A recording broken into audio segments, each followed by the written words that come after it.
Fala galera, como é que vocês estão? Espero que estejam bem, sejam bem-vindos a mais um vídeo do nosso canal. Como vocês sabem, ou talvez não saibam, eu sou Italo Marques e esse é o Noir no Ar. E hoje eu tô aqui com ele de volta, o calvo mais amado desse canal. E tá aqui para mais uma collab. Vocês sabem que ter John aqui é sempre uma maravilha, né? Eu vou chorar, mas tá. Então, hoje a gente veio falar sobre uma pérola que não foi tão divulgada quanto merecia e que está escondida lá no catálogo do Prime Video, com um elenco muito bom, diga-se de passagem, e a gente conversando decidiu dar uma chance a esse filme, dar play nele, e, bom, o saldo foi bem positivo. A gente tá falando de Chefes de Estado. Então, se você quer saber o que nós achamos sobre esse novo filme, é só aguardar aí para depois da vinheta.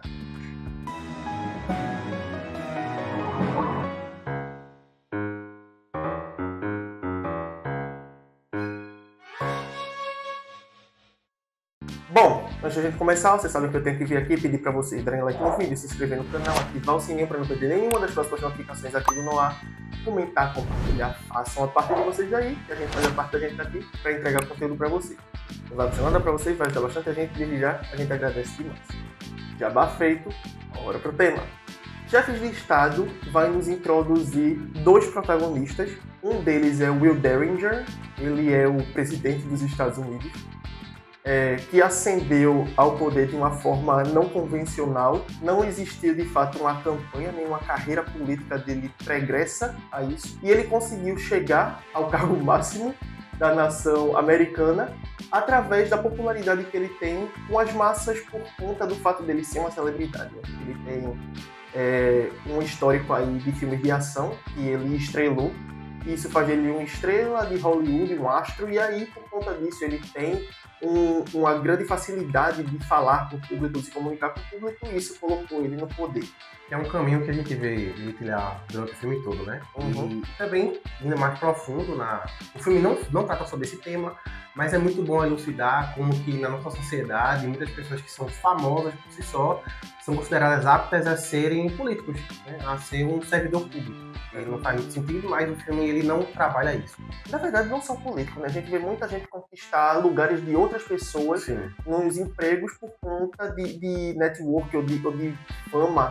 Influencers que viram atores, cantores que viram dubladores, apresentadores que viram dubladores, né, Luciano Huck? E esse filme fala muito sobre isso e é um elemento importante para tratar da dualidade entre os dois protagonistas, porque a outra ponta dessa dupla... A parte sóbria da dupla, né, sensata, e vai no caminho oposto que a gente acabou de comentar, né? Foi alguém que seguiu uma carreira e que mereceu estar onde está. Ele entende a extensão das suas responsabilidades como político.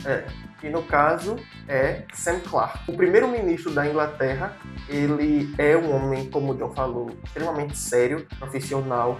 Ele, por conta disso, por ele ser muito sério, ele não é uma pessoa muito popular, ele não é tão alto nas pesquisas, como o filme fica tratando várias vezes. E isso gera um embate entre ele e o Will de uma maneira que a mídia percebe que tem alguma coisa errada ali entre eles, que eles não se dão bem. Principalmente porque Sam foi visto como o concorrente de Will comendo peixe fritas em público. E aí é como se ele estivesse declarando apoio à concorrência e agora ele tem que lidar com o presidente que venceu. E é uma piada que é recorrente durante o filme todo, né? Ele repete bastante. Ele pegou pro coração isso aí. Os atores são o Idris Elba e John Cena, né? Grande John Cena. And his name is John Cena! E é uma química que a gente viu, né? Que eu, pelo menos, eu vi começar e funcionou muito bem quando eu fui Suicida de James Gunn, 2021, se não estiver enganado. E aqui eles fazem papéis novamente parecidos, só que de formas diferentes. E dá pra ver que é um filme que eles quiseram fazer juntos, porque os dois assumem a produção executiva do filme. É os dois. Sim. Então é uma coisa, um projeto deles ali.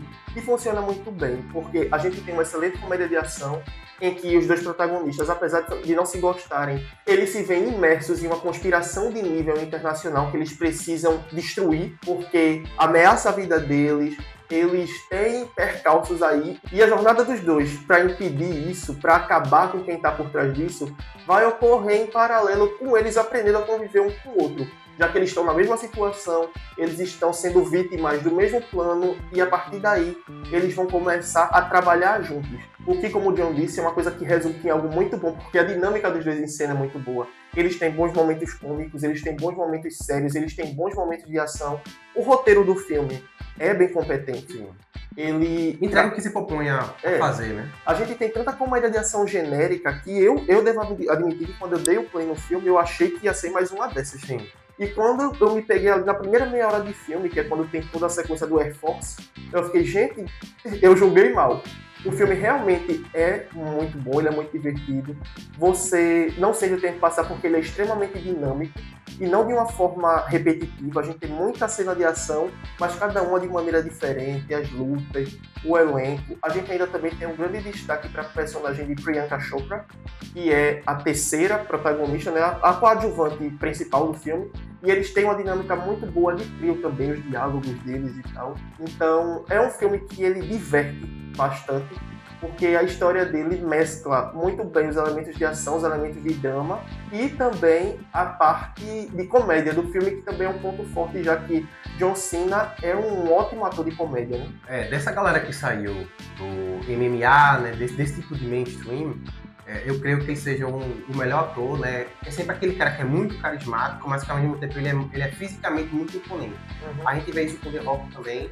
Acho ele melhor que o The Rock, porque ele tem um range de atuação maior. Mas aqui, ao lado de Idris, que é um cara que é mais sério, né? Pega papéis, porque ele tem uma imponência como pessoa maior do que John Cena, que justamente ao contrário, eu creio que eles se complementem muito nesse sentido. Já que enquanto o John ele é mais galhofa, né, Idris ele vem com um pé no chão, ele vem com a realidade é assim, e é assim, então tu tá pronto pra isso, a gente vai enfrentar isso, sabe? Então eu creio que esse complemento é nesse sentido. Quando chega na ação, uma coisa que eu achei engraçada é que o personagem que fisicamente ele é mais capaz de fazer as ações que eles vão ter que fazer é o de Idris. Uhum. Mas John, ele é um cara que tem na vida real dele um porte maior. E o filme tentou dar uma camuflada nessa questão, colocando roupas mais folgadas nele, né? Roupas mais coladas no Idris. De forma que a gente achasse mais crível John não ser capaz de fazer coisa que se a gente visse o físico dele mais encorpado, a gente ficaria tipo, ele conseguiria fazer isso. E tem uma sequência ótima dos dois lutando contra os adolescentes na Polônia. E eles têm que fingir que eles são ruins de briga, porque John Cena conseguiria quebrar aqueles caras todos ali num piscar de olhos. Pois é. E ele leva uma surra nessa cena. E eu ria de morrer nesse momento, porque é muito bom a forma como eles trazem isso assim para uma comédia de ação, porque seria muito fácil colocar os dois sendo muito habilidosos, muito fortes, mas ao mesmo tempo não tiraria eles da zona de conforto. Então eles trazem personagens que são adversos àquilo que eles são naturalmente. A gente tem tanto o Idris quanto o John Cena tendo um vasto currículo em filmes de ação, e a gente sabe que eles mandam bem em sequências de ação, mas aqui eles decidiram fazer, e se a gente for pelo caminho contrário, e se a gente fizer papel de pessoas que nunca se envolveram com isso nesse nível, tendo que aprender a fazer? E aí, o resultado, como eu já disse, é maravilhoso.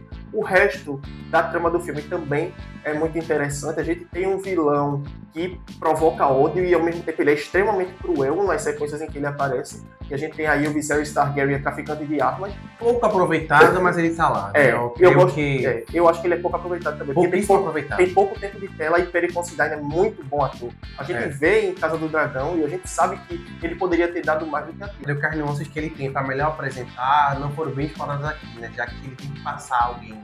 Não que ele não fosse capaz, mas o papel que ele ocupou, qualquer um poderia ocupar. Porque ele é um chefão que mal aparece, é um chefão que chega e manda, e é um cara que sabe o que vai acontecer antes de acontecer. Ele aparece nos momentos exatos, por assim dizer. E também falando de ação, ele só se encontra com os protagonistas no final. Uhum. Perante os dois, ele é pequeno, sabe? Então, o filme, pelo menos, não cria aquela tensão de início. Não existe um embate entre eles, né? Obviamente, a gente tem no decorrer dele diversos minions, por assim dizer, que são pessoas só mandadas, são caras que estão lá para apanhar. E no final, a gente tem um diálogo entre os três, que resulta numa cena de ação, mas que não tem um confronto físico Exatamente, né? Então, mal aproveitado, qualquer pessoa poderia fazer aquele papel. Nem notei que era ele no começo. Quando ele tirou o óculos, foi que eu percebi quem era. É porque, assim, eu até entendo o fato dele não ter tanto tempo de tela, porque como o filme preza muito para o benefício do enredo dele ter uma névoa em torno dessa conspiração, se ele aparecesse mais, talvez deixasse mais óbvio o que tá acontecendo ali, quem tá por trás, o que é aquilo. Concordo. Então, acho que isso aí foi artifício de roteiro, mas acredito também que ele foi subaproveitado, porque poderiam ter dado outro papel a ele, que tivesse maior destaque, ou aumentado mais o papel dele aqui, não sei. Mas é porque a gente tá frustrado com o fato de ser um ator tão bom, com tão pouco tempo de tela.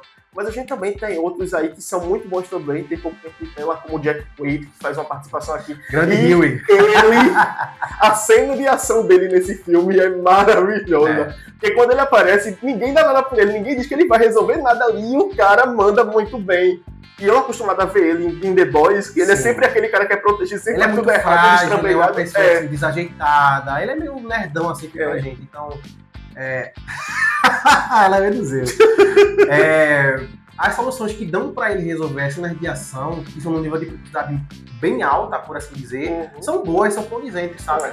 Ele não tenta peitar as pessoas e só sair atirando, sabe? Eu creio que tem muita piada intrínseca quanto à cultura, tanto inglesa quanto americana. Tem um momento em que Idris, né, Sam, ele fala pra John Cena que ele não é o Rambo, né? Não é Rambo, então tipo, tem coisa que não dá pra resolver literalmente peitando as pessoas, apesar de que a gente vai ver muito isso aqui. Não exatamente com eles, mas a solução que a gente veio de fazer aqui é uma coisa que, tipo, muito bom, sabe? Criativo. Creio que realmente conseguiram explorar a um ponto alto do ator.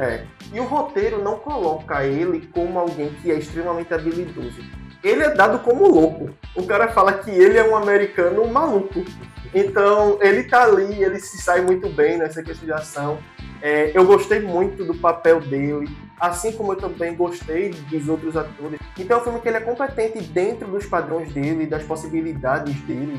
Ele traz uma direção bem competente no sentido de sequências de ação, na direção dos atores também, a forma como Idris e John Cena se relacionam em cena, eles têm uma química boa, diferente do que a gente vê do Pacificador com o Pistoleiro no Esquadrão Suicida. A gente tem aqueles trabalhando mais em parceria, lá eles se odiavam, né? Eles estavam com conveniência, assim.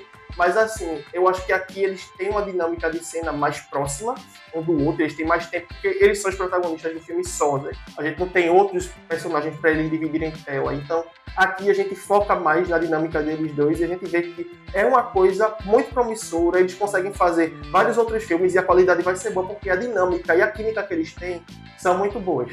Como eu comentei no começo, como a gente comentou no começo, eu vejo muito como um aprofundamento de uma boa relação. Como eles são os produtores executivos do filme, dá pra ver aqui que eles estavam com muita vontade, eu vou dizer até saudade de estar atuando, sabe? Porque eles ficaram muito livres. Eu creio que eles não se ofuscaram com dois grandes nomes, dividiram muito bem os pontos de cada um. E a jornada que eles seguem em direção ao ponto final do filme, que aí sabe que eles vão se cruzar, né? Então um aprende com o outro, de fato.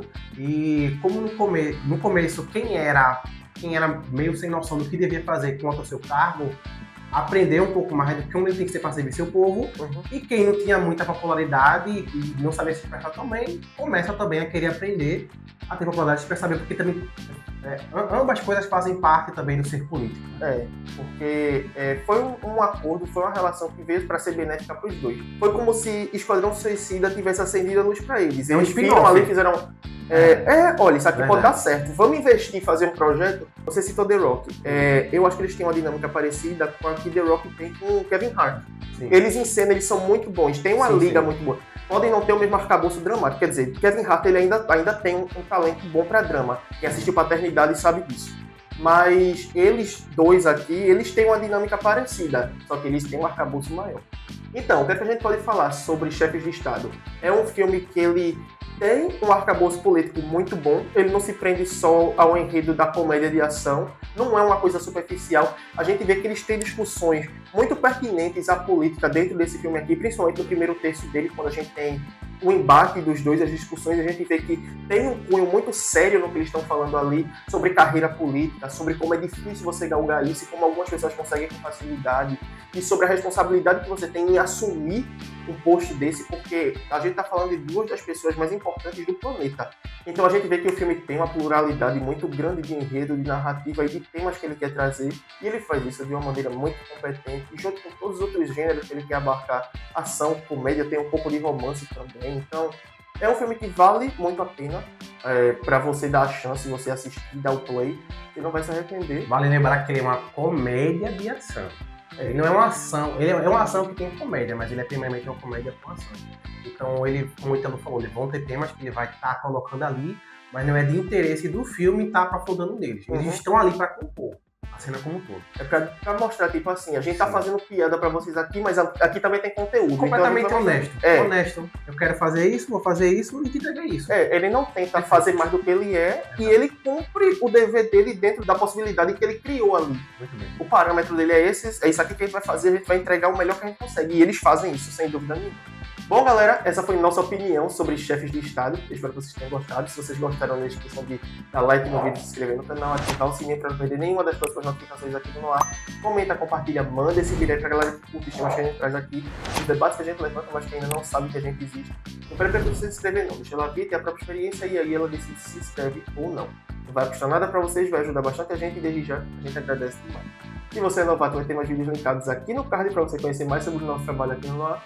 Se você é veterano, que agradeço por ter visto esse vídeo até aqui. Eu aguardo todos vocês na próxima. Sendo novatos ou veteranos, aguardo a próxima participação de John também. Muito Valeu por mais uma vez, cara. Tamo junto. E é isso. Até a próxima. Tchau!